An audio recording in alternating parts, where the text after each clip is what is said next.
दानिश्वर हैं जिनकी सियासी वाबस्तगियां किसी से ढकी छुपी नहीं हैं, और जिस तरह उनके मुंह से आज तक एमक्यूएम के लिए कभी कुछ पॉजिटिव नहीं निकला है, और हम ये समझते हैं कि वो एमक्यूएम के लिए हमेशा ऑपोजिशन का किरदार अदा करते हैं। कभी पॉजिटिव बात हमने उनसे एमक्यूएम के लिए नहीं सुनी।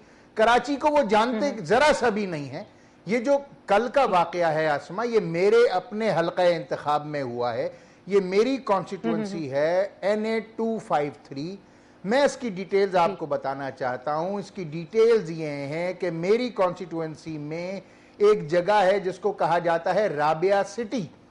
ये एक बिल्डिंग प्रोजेक्ट है जो तकरीबन 2000 से ज्यादा फ्लैट्स हैं।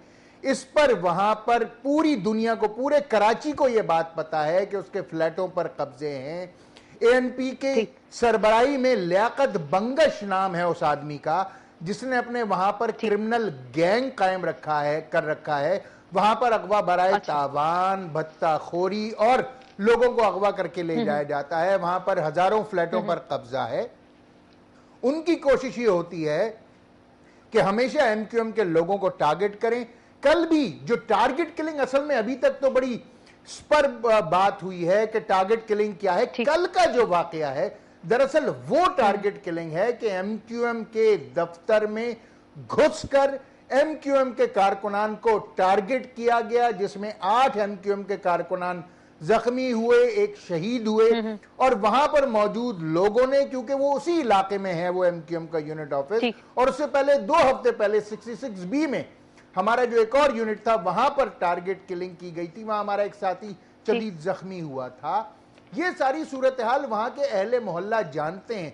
मैं आपसे दरखास्त करता हूं कि आप अब तशरीफ लाइए, मौका मुआयना खुद कीजिए, इलाके को देखिए, इलाके की डायनेमिक्स को समझिए और फिर प्रोग्राम कीजिए। मैं आपको ये बताना चाह रहा हूं कि वहां पर क्रिमिनल्स मौजूद हैं, और साथ में ये भी बताना चाहता हूं कि अभी पिछले हफ्ते जो गवर्नर हाउस में कराची में लैंड माफिया की सरकोबी के लिए एक मॉनिटरिंग टीम बनी थी, जिसमें पाकिस्तान पीपल्स पार्टी और एमक्यूएम और ANP ने उसमें एहतिजाजन नाम नहीं दिया था। जब उस कमेटी ने 1800 एकड़ अरबों रुपए की जमीन वागुजार कराई है, तो कुछ लोगों को यह बुरा लग रहा है, और इसीलिए एमक्यूएम के यूनिट ऑफिस पर यह टारगेट किलिंग की गई है। ठीक है, बिल्कुल आप हमारे साथ लाइन पे ही रहेंगे, हमें ब्रेक लेनी है। हैदर अब्बास रिजवी साहब से हमारी गुफ्तगू का सिलसिला जारी था, और वो जिक्र कर रहे थे तमाम तर वाकया जो कल का वाकया हुआ, और उसमें टारगेट किलिंग खुसूसन जिसका जिक्र कर रहे हैं, और उसमें कहा जा रहा है कि ANP के, उनकी जानिब से कहा जा रहा है कि ANP के लोग इसमें मुलविस हैं। हम कोशिश करेंगे ANP का भी मौक़िफ़ इस सिलसिले में पेश करें, और हैदर अब्बास रिजवी साहब से भी मजीद इस हवाले से बात करेंगे कि कराची में अमन कैसे लाया जा सकता है। इसी पे बात होगी, लेकिन एक ब्रेक के बाद।